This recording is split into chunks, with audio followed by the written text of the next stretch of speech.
KTLA, Channel 5, is a CW-affiliated television station located in Los Angeles, California, United States. The station is owned by the Tribune Broadcasting subsidiary of Tribune Media. KTLA maintains studio facilities located at the Sunset Bronson Studios on Sunset Boulevard in Hollywood, and its transmitter is located atop Mount Wilson. KTLA was the first commercially licensed television station in the western United States, having begun operations in 1947. Although not as widespread in national carriage as its Chicago sister station WGN-TV, KTLA is available as a superstation throughout North America via Dish Network, as well as on cable providers in select cities within the southwestern United States and throughout Canada. It is reported throughout Southern and Central California when KTLA was on analog before digital transition in 2009. Certain television sets with cable subscription found KTLA on VHF Channel 1, but that's outside the VHF band channels 2 to 13. History. Experimental years. The station was licensed by the Federal Communications Commission in 1939 as experimental station W6XYZ,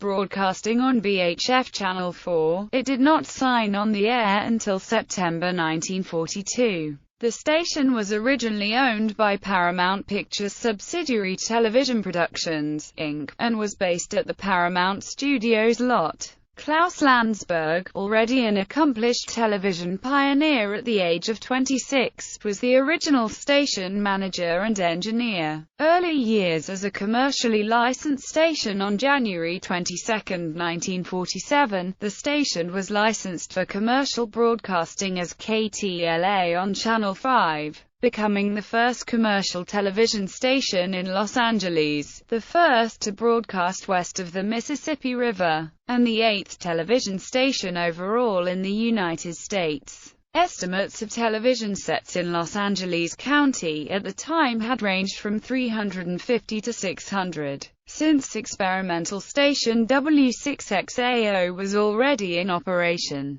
Bob Hope served as the MC for KTLA's inaugural broadcast, titled as the Western premiere of commercial television, which was broadcast live that evening from a garage on the Paramount Studios lot and featured appearances from many Hollywood luminaries. Hope delivered what was perhaps the most famous line of the telecast when, at the program's start, he identified the new station as KTL, mistakenly omitting the at the end of the call sign. A 10-minute fragment from KTLA's first broadcast exists at the Paley Center for Media. KTLA was originally affiliated with the Dumont Television Network, which Paramount had held a minority stake. It disaffiliated from the network in 1948 and converted into an independent station. Despite this, the FCC still considered Paramount as controlling manager of Dumont due to the strength of the company's voting stock and their influence in managing the network. As a result, the agency did not allow Dumont to buy additional VHF stations, a problem that would later play a large role in the failure of Dumont, whose programming was splintered among other Los Angeles stations, including KTSL, KHJ-TV, KTTV and KCOP-TV, until the network's demise in 1956. Paramount even launched a short-lived programming service, the Paramount Television Network, in 1948. With KTLA and WBKB-TV in Chicago serving as its flagship stations. The service never gelled into a true television network, but during KTLA's early years, the station produced over a dozen series that were syndicated in much of the U.S., including Armchair Detective, Bandstand Review, Dixie Showboat, Frosty Frolics, Hollywood Reel, Hollywood Wrestling, Latin Cruise, Movie Town, RSVP, Olympic Wrestling, Sandy Dreams, and Time for Beanie. In 1958, KTLA moved its operations into the Paramount Sunset Studios on Sunset Boulevard in Hollywood. For many years, Those who have worked on Stage 6 at KTLA were told that it was the site where Al Jolson's landmark film The Jazz Singer was shot in 1927, when the lot was known as the Warner Brothers Sunset Studios. Mark Evanier, who wrote for one such show in 1978, points out on his website that Stage 6 did not even exist at the time that The Jazz Singer was produced, and that it was actually probably filmed at what is now Stage 9. The former Warner Brothers Paramount lot is now known as Sunset Bronson Studios, where KTLA's facility remains based to this day, and where shows such as WKRP in Cincinnati, Judge Judy, Hannah Montana, The Gong Show, Solid Gold, Name That Tune, Family Feud, The Newlywed Game, Mad TV and Let's Make a Deal have been produced over the years. KTLA is currently the only Los Angeles area broadcaster that remains based in Hollywood, as many other television and radio stations have moved to other parts of the region. Golden West Broadcasters ownership. In November 1963, KTLA was purchased by actor and singer Gene Autry for $12 million. Upon the sale's finalization in May 1964, Autry merged the station with his other broadcasting properties, including KMPC Radio, into an umbrella company known as Golden West Broadcasters. During the 1970s, KTLA was uplinked to satellite and became one of the nation's first superstations. The station was eventually carried on cable providers across much of the United States located west of the Mississippi River. KTLA sought a different programming strategy from its competitors during the late 1960s and 1970s, emphasizing syndicated reruns of off-network programs, first-run talk shows, movies and sports programming. Children's programs, with the exception of weekend morning Popeye cartoons, were also phased out. In 1979, KTLA acquired much of the programming inventory of struggling independent competitor KBSC-TV. Tribune Broadcasting ownership. In November 1982, Golden West sold KTLA to investment firm Kohlberg Kravis Roberts for $245 million. 2 years later, KKR sold the station to Chicago-based Tribune Broadcasting for a then-record price of $510 million, which beat the station's earlier record sale price set by the 1982 acquisition by KKR. Under Tribune, KTLA continued to acquire high-rated off-network sitcoms as well as talk shows for its schedule. KTLA became an affiliate of the MGM, UA Premiere Network, and film-based ad hoc television network, with the showing of Clash of the Titans. KTLA spent much of the early and mid-1980s battling KTTV for the spot of the top-rated independent station in Southern California, offering a variety of general entertainment programs including movies, sports and off-network reruns. It took the top spot among the market's independents full-time after KTTV became a Fox charter station in October 1986. The WB affiliation. On November 2, 1993, the Warner Brothers television division of Time Warner and the Tribune Company announced the formation of the WB television network. Due to the company's ownership interest in the network, Tribune signed its 7 existing independent stations, along with an 8th that the company had acquired the following year, to serve as the WB's charter affiliates. With this, KTLA became a network affiliate for the first time in 47 years when the WB launched on January 11, 1995. Like with other WB-affiliated stations during the network's first 4 years, KTLA initially continued to essentially program as an independent station, as the WB had broadcast only a 2-hour primetime schedule on Wednesday nights at the network's launch. The station continued to broadcast films in primetime along with some first-run syndicated scripted series on nights When network programs did not air, the WB would eventually carry primetime shows 6 nights a week by September 1999. In September 1995, KTLA added afternoon cartoons from the network's newly launched Kids WB block, bringing weekday children's programs back to Channel 5 for the first time in many years. The station continued to use the Channel 5 brand it used prior to its WB affiliation until 1997, when the station overhauled its on-air branding to KTLA-5, LA's WB. The Tribune Company purchased the Times Mirror Company in 2000, bringing the newspaper into common ownership with Channel 5. Ironically, the Los Angeles Times was the original owner of Fox-owned and operated station KTTV from 1949 until it sold the station to Metro Media in 1963, as FCC rules prohibited the common ownership of newspapers and broadcast outlets in the same market.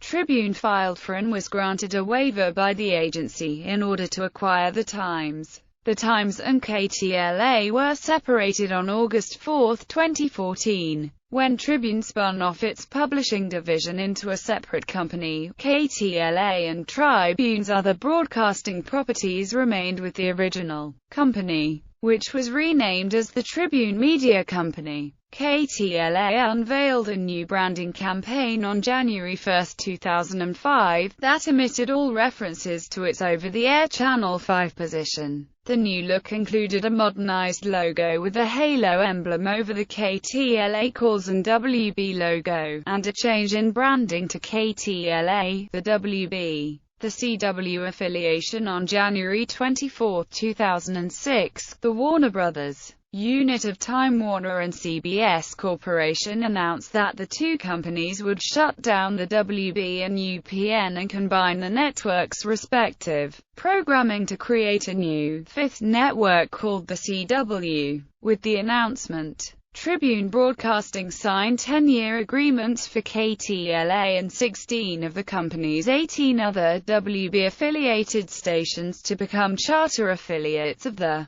CW. The station changed its branding to KTLA-5, the CW, on September 17, 2006, immediately after the airing of the WB's final broadcast, The Night of Favorites and Farewells. On January 22, 2007, KTLA celebrated its 60th anniversary of continuous broadcasting. 2 days later, on January 24, 2007, KTLA became the first television entity to be honored with a star on the Hollywood Walk of Fame. In addition to the station itself, 6 other individuals associated with KTLA, former owner Gene Autry, newsmen Hal Fishman, George Putnam, Stan Chambers and Larry McCormick, and founding manager Klaus Landsberg, have received stars on the Walk of Fame. In addition, KTLA continued its celebration on the weekend after Thanksgiving with a 60-hour marathon of classic shows that aired on KTLA in the past, such as The Honeymooners, The Jack Benny Program, The Little Rascals, Wonder Woman and Peter Gunn. KTLA also aired retrospectives of historic Los Angeles news stories during its weekend evening newscasts, until November 24 due to coverage of the Coral Canyon fire in Malibu. On February 14, 2008, the Tribune Company sold Tribune Studios and related real estate in Los Angeles to equity firm Hudson Capital LLC for $125 million. With the studio lot being renamed Sunset Bronson Studios following the sale. There had been speculation that KTLA would move into the Los Angeles Times building in downtown Los Angeles, combining operations and staff with the Times newspaper. This arrangement is also used by 2 other Tribune combined newspaper broadcast operations. Miami's WSFL-TV is based out of the offices of former sister newspaper Sun-Sentinel, while the Hartford duopoly of WTIC-TV, WTXX moved into new facilities in the Hartford Courant Building in December 2009. On October 14, 2009, KTLA unveiled a new logo and a redesigned news set, bringing back the classic stylized number 5 that was previously used by the station from 1981 to 1997, and eliminating the CW's logo from regular usage. The LA in the KTLA call sign is rendered in bold lettering to emphasize the station's Los Angeles location and coverage area, similar to a previous wordmark logo used from 1997 to 2005. Digital television. Digital channels. The station's digital channel is multiplexed analog to digital conversion. KTLA, in the tradition of television pioneering successes, was an FCC volunteer, early adopter, HD station. On October 28, 1998, KTLA-DT signed on with the West Coast's first commercially broadcast high-definition programming. It was on UHF Channel 31 in 1080i 16:9 format. Frank Girardi was the KTLA Director of Broadcast Operations and Engineering, and Ira Goldstone was the Corporate VP of Engineering. At precisely 9 a.m., VIP Milton Berle threw the ceremonial transmit-on switch, like he did at the Chicago World's Fair in 1939 at the birth of analog television broadcasting. The modern-day event took place during KTLA's signature morning news broadcast, and KTLA HD programming began simultaneously transmitting for the first time along with its analog channel. KTLA-DT went on to do the first HD Rose Parade and the first HD Dodgers baseball game broadcasts in the several months that followed. KTLA shut down its analog signal over VHF Channel 5 on June 12, 2009. As part of the federally mandated transition from analog to digital television, the station's digital signal remained on its pre-transition UHF Channel 31, using PSIP to display KTLA's virtual channel as 5 on digital television receivers. Veteran newsman Stan Chambers, who was hired by KTLA almost a year after its 1947 launch and remained with the station until his retirement in 2010, was given the honor of throwing a ceremonial mock switch from the analog to digital position, signaling the engineers to shut down the analog signal at its Mount Wilson transmitter site at 10:45 p.m. during KTLA's prime news telecast. Covering the on-air event for KTLA was Stan's grandson, reporter Jamie Chambers. As part of the SAFER Act, KTLA temporarily restored its analog signal 15 minutes later at 11 p.m., to inform viewers of the digital television transition through a loop of public service announcements from the National Association of Broadcasters. Programming. KTLA clears the entire CW network schedule, although since the expansion of its Saturday morning newscast in May 2014, it has aired the network's children's block, currently known as One Magnificent Morning, 2 hours later than the network's other Pacific Time Zone affiliates. Syndicated programs broadcast by KTLA include Maury, Friends, and 2.5 Men. KTLA airs The Bill Cunningham Show at 4 p.m., 1 hour later than the network's recommended time slot at 3 p.m., due to its 3 p.m. newscast. KTLA has also broadcast the annual Tournament of Roses parade from Pasadena each New Year's Day since 1948, while other local stations have also broadcast the parade over the years. KTLA remains the sole English-language outlet in the Los Angeles market to continuously broadcast the event. The station also served as host broadcaster of the Hollywood Christmas Parade, which was later syndicated to all Tribune-owned stations. Sports programming from 1964 to 1995, KTLA served as the broadcast television home of the Los Angeles, California Angels baseball team. After then Angels owner Gene Autry purchased the station through Golden West Broadcasters. The television rights to Angels games moved to KCAL-TV in 1996. KTLA carried select Los Angeles Lakers games during the early and mid-1970s. Channel 5 held the local broadcast television rights to Los Angeles Dodgers games from 1993 to 2001. KTLA was also the over-the-air home of the Los Angeles Clippers for 2 periods, from 1985 to 1991 and from 2002 to 2009, other than telecasts of preseason games from the Oakland Raiders syndicated by the Oakland Silver and Black Network, along with a 30-minute show each weekend during the regular season before the game. KTLA does produce one sporting event each year, the LA Marathon, which features many of the morning news on-air staff, along with running specialists on a Sunday morning in March of each year.